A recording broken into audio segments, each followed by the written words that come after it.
kami guys. Sa mga nagtatanong dyan kung anong service namin, naka-e-bike kami guys. Saan?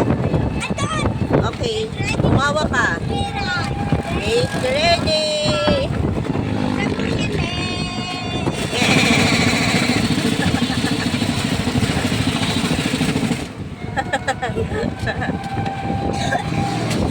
Natutuwa yung anak ko dun sa daan na yun na may mga guwit-guwit. So, sa mga busy ngayong umaga, kaway-kaway tayo guys.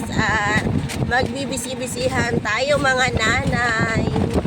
So, ako naman, alam nyo na ang aking rocket for today's video guys.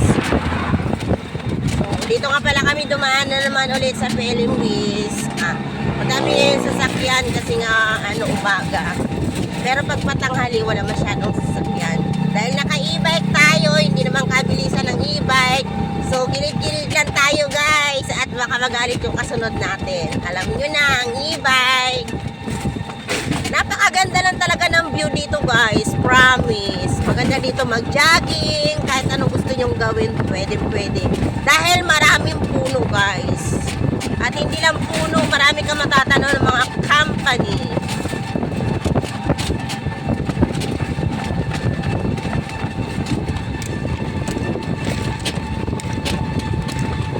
Ganda guys, ganda talaga ng view.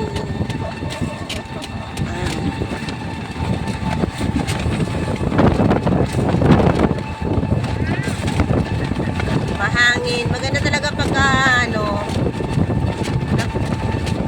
hindi ka naka-steady kasi pag naka-steady ka napakainit, pero pag natakbo ang hangin. So hello anak. Simula nung nag-e-bike, nagkaroon ako ng e-bike, palagi nang kasama ang aking anak sa aking pag-service. Ayaw na niya magpaiwan.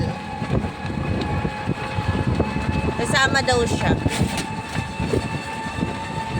So, yun lang guys. Bye!